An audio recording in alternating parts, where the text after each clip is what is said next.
This news update is brought to you by Grab somebody and tell them hello. Your happiness will be connect to flow. Smile and cheer because that is we flow. Grab somebody and tell them hello. With your hands in the air, hands in the air, hands in the air, hands in the air. This is how we flow, yeah. Grab somebody and tell them this is how we flow.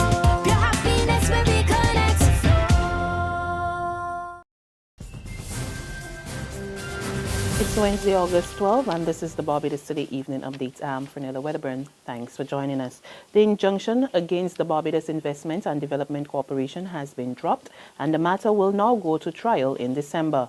Initially, 7 of the 10 employees who will be in compulsory retired at the end of next month filed the action asking the court to stop the state-owned entity from going ahead with its decision until a full judicial review was conducted. However, when the proceedings resumed before Justice Jacqueline Cornelius this morning, attorney at law for the 7, Gregory Nichols, informed the court that he was no longer pursuing the injunction.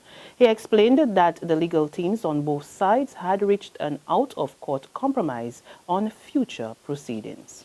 The parties have agreed a course of action that would allow the matter to go to trial in as quick a time as possible.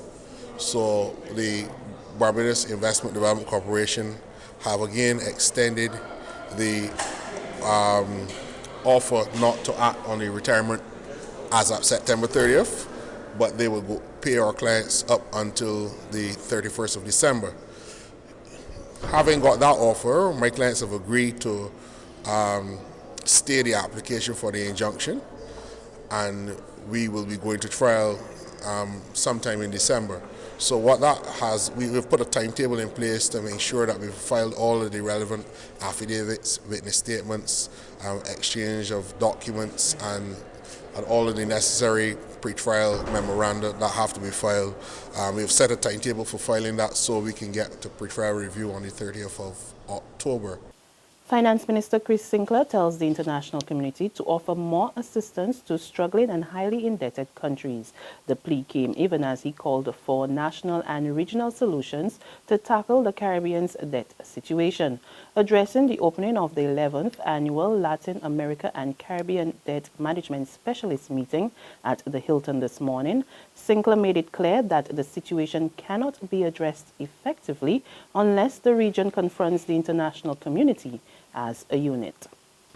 Indeed, we are pretty much certain that our individual efforts in this regard, strong as they are, even though they are likely to produce results in the longer term, will likely cost severely of the human and environmental dislocation if continued at the current pace. It is for this reason, therefore, that last month's regional financial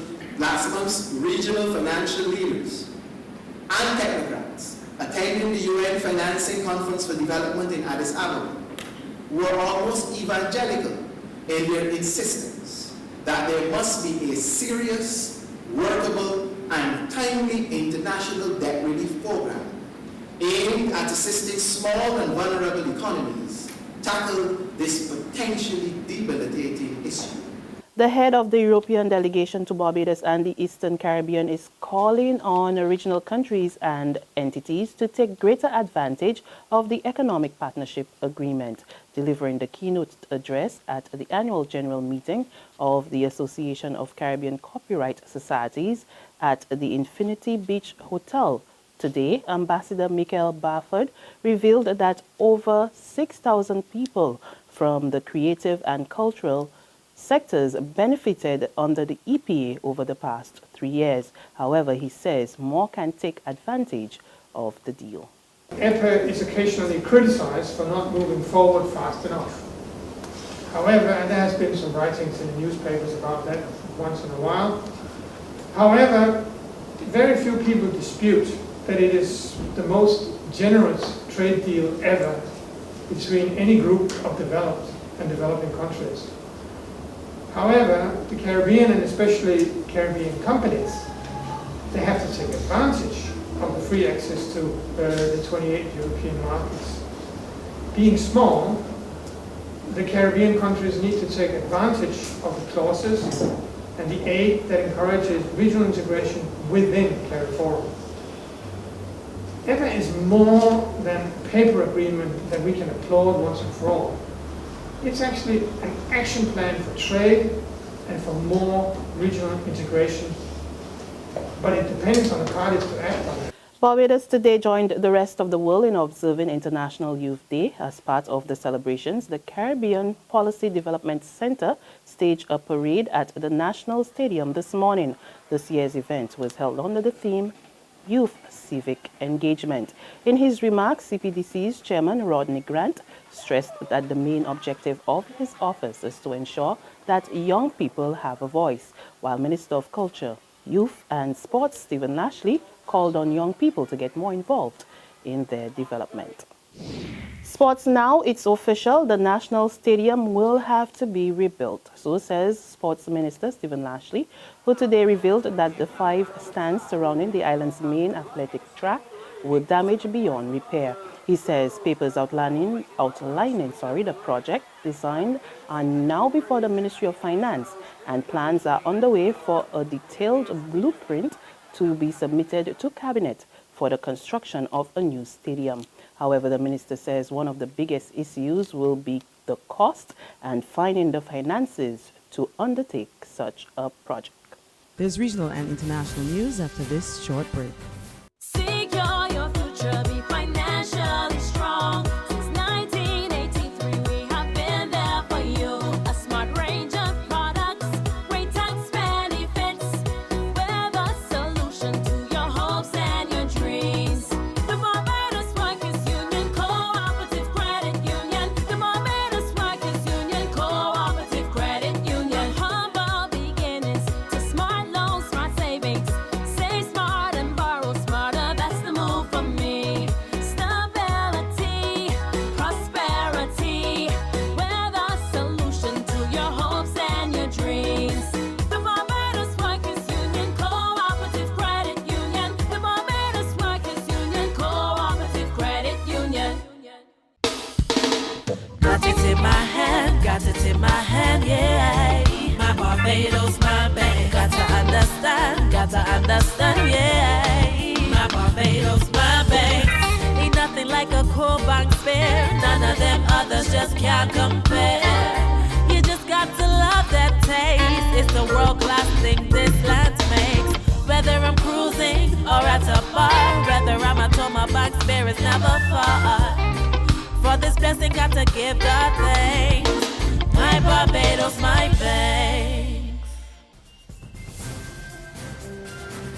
On the regional scene, we head over to Trinidad, where residents in the Labre community are trying to figure out what's causing the death of hundreds of marine species. More in this report from TV6 News. The stench of death, the shoreline at Point Sad Beach, littered with lifeless bodies of different species of fish. It's a scene awfully reminiscent of the hundreds upon hundreds of fish which perished in the Labre waters due to the Petrotrin oil spill. Villager Anthony McClatchy tells us it's the first time any such thing has happened since the initial incident, but we're told it's casting a shadow. Well, to start with, they're killing our beaches because we prefer to get on the beach when you see things like that. They're killing our beaches, and for instance, we have a beach here that the elderlies come on a daily basis. To the oil spill, it was quite a while since they stopped coming. They started back, and now this happening again. Further afield in China, at least 7 people were killed and some 300 others were wounded following an explosion in the northern port city of Tenji. According to state media, the explosion occurred when a ship of explosives blew up, damaging nearby buildings. More in this report.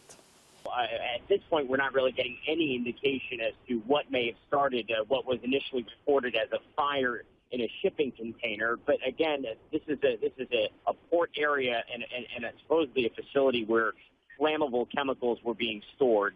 And so there was a fire that brought fire crews to the scene, and then of course the major explosion and then a series of smaller explosions as well. And in fact, the fire is still burning right now.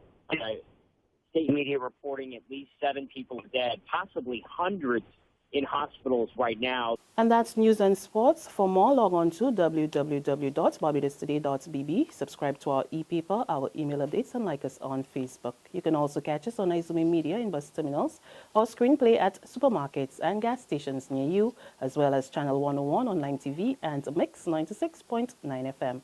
I'm Frenella Wedderburn. Good evening.